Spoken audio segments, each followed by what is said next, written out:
टकरा रही होगी। कौन है ऐसे नीचे क्या है?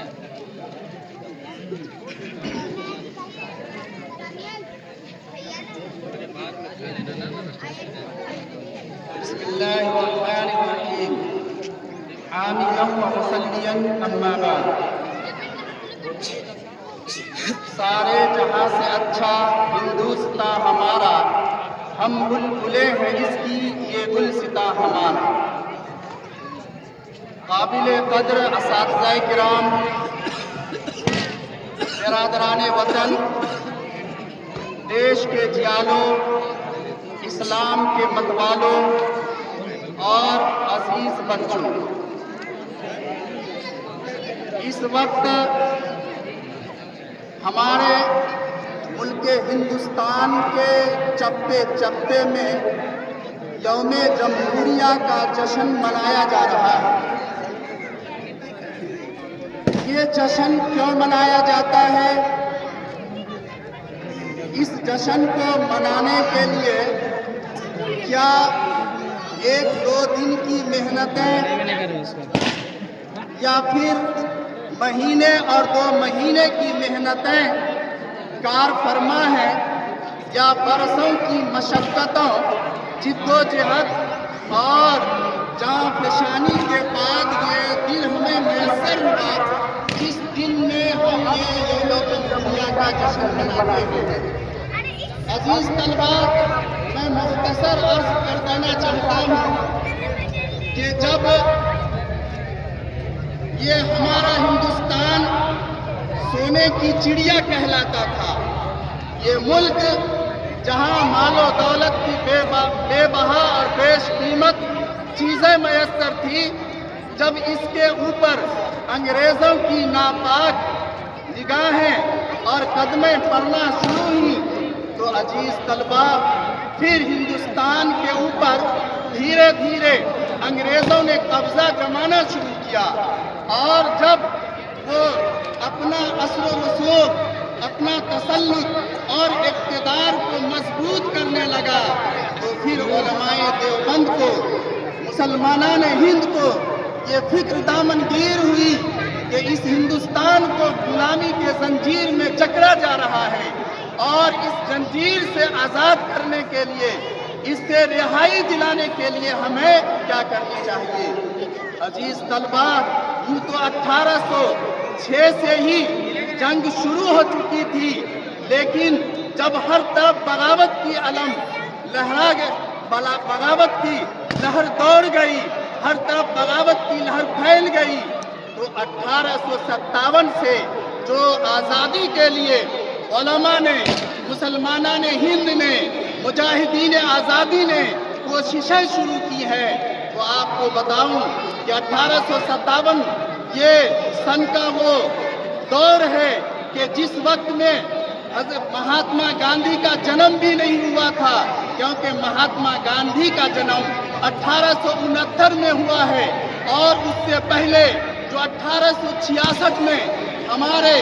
अजहर हिंद दारुल उलूम देवबंद का क़याम आ चुका था। उस वक्त जब शबाब पे अंग्रेज़ों का तसल्लुत था, तो हाजी इमदादुल्लाह मुहाजिर मक्की रहमतुल्लाह अलैह की ज़ेरे क़यादत उलमाए देवबंद ने, खुसूसन हुज्जतुल इस्लाम मौलाना कासिम नानोतवी रहमतुल्लाह अलैह, मौलाना रशीद अहमद गंगोही रहमतुल्लाह अलैह, मौलाना मुनीर सामिन शहीद रहमतुल्लाह अलैह, ये सारे एक प्लेटफार्म पर जमा होकर शामली के मैदान में अंग्रेज़ों से जंग लड़ते हैं, और ये सिलसिला तवील होता चला जाता है। अजीज दोस्तों, अगर आप 1857 से लेकर के और 1947 तक का इस अरसे का मुहासबा करेंगे, तो आपको मालूम होगा कि तकरीबन 90 साल का ये ऐसा दिल दहला देने वाला अरसा गुजरा है, जिसके अंदर जुल्म और बर्बरियत की वो दास्तान लिखी गई, जिसका हर सफ़ा मुसलमानों के खून से लथपथ है। अजीज तलबा, लेकिन वो दिन आ गया कि जिस मेहनत व मशक्क़त के साथ इस मुल्क को आज़ाद करने के लिए, इस हिंदुस्तान को अंग्रेज़ों की चंगुल से छुड़ाने के लिए जिस मिशन को लेकर बिरादरान वतन के साथ उलमाए देवबंद और मुसलमान हिंद जिस इरादे के साथ, अज़्म के साथ आगे बढ़े, तो वो दिन आ गया और 15 अगस्त 1947 को हमारे यहाँ ये हिंदुस्तान आज़ाद हो गया। और इस तरह ये आज़ाद हिंदुस्तान जब अपने पास देखा कि हमारे पास कोई ऐसा दस्तूर नहीं है, ऐसा आईन नहीं है कि जिस आईन के जरिए से हम इस आज़ाद हिंदुस्तान के मुस्तकबिल के फ्यूचर को आगे बढ़ा सकें, जबकि 1935 के अंदर गवर्नमेंट ऑफ इंडिया एक्ट के नाम से जो कानून अंग्रेजों ने तैयार किया था उसी के बेस पे काम हो रहा था। लेकिन मुसलमानों को जब ये खुशी मयस्सर हो गई और हिंदुस्तान आज़ाद हो गया तो उस वक्त फिक्र लाहिक हुई कि हमारा एक अपना आईन होना चाहिए, अपना एक कानून और दस्तूर होना चाहिए जिसके मुताबिक हम हिंदुस्तान को आगे ले जा सकें। अजीज तलबा, बाबा भीमराव अंबेडकर की सरकर्दगी में एक टीम तश्कील दी गई और बड़ी जाफशानी के साथ जो आर्टिकल्स हो सकते हैं वो सारे जमा कर लिए गए और सारे तैयार कर लिए गए। और उसके बाद फिर 26 नवंबर 1949 को इस आर्टिकल को, इस दस्तूर और आईन को पास कर लिया गया। लेकिन इंतज़ार किया गया एक महीने का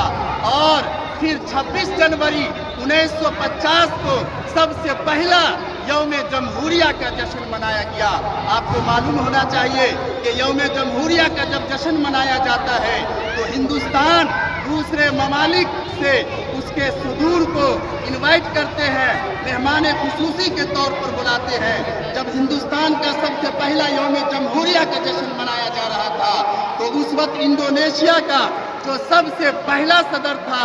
वो डॉक्टर एस्कारनो था, उसको मदऊ किया गया था और मेहमान खुसूसी के तौर पर वो शामिल हुआ था। और वो तकरीबन 2 घंटे की तकरीबात चली और सबसे पहला यौम जमहूरिया का जश्न 26 जनवरी 1950 को मनाया गया। अजीज तलबा, ये हिंदुस्तान जो जमहूरी मुल्क है, किसी भी जमहूरी मुल्क की सबसे बड़ी और अहम खूबी ये है कि आईन और उसकी बालादस्ती हो। हिंदुस्तान दुनिया का सबसे बड़ा जमहूरी मुल्क है और आपको समझना होगा कि जमहूरी मुल्क का मतलब क्या है। इसको बिल्कुल आप आसान लफ्ज़ में ये समझिए कि आवाम की हुकूमत आवाम के जरिए। इसलिए जब कानून और दस्तूर को तैयार किया गया तो उसमें हमें ये हक दिया गया कि हम इंतखाबात के जरिए, इलेक्शंस के जरिए हम वोट डाल सकते हैं और हम अपने पसंदीदा लीडर का इंतखाब कर सकते हैं। तो मेरे अजीज दोस्तों, ये जो हिंदुस्तान है ये जमहूरी मुल्क है, यहाँ पर हर एक को इख्तियार दिया गया है, हर एक को अपने मजहबी शनाख्त के साथ, मजहबी रस्म व रिवाज के साथ और मजहबी अपने तमाम चीज़ों के साथ जीने का वो दस्तूर हमें सलीका देता है और हमें अथॉरिटी और इख्तियार देता है। इसलिए अजीज तलबा, आप सबको हिंदुस्तान के अंदर जो कुर्बानियाँ दी गई हैं मुसलमानों ने, जो अगर आप याद रखिए कि अगर हिंदुस्तान की आज़ादी से मुसलमान की कुर्बानियों को, मुसलमानों के किरदार को, उलमाए हिंद के किरदार को अगर बाहर निकाल दिया जाए तो फिर हिंदुस्तान की आज़ादी मुकम्मल नहीं हो सकती है और मुसलमानों के साथ एक बड़ी नाइंसाफ़ी होगी। इसलिए ये हिंदुस्तान हमारा है और हम सब का है। यहाँ पर हिंदू, मुस्लिम, सिख, ईसाई सब आपस में भाई भाई है। इसलिए अल्लामा इकबाल ने कहा था कि मजहब नहीं सिखाता आपस में बैर रखना, हिंदी है हम वतन है हिंदुस्तान हमारा।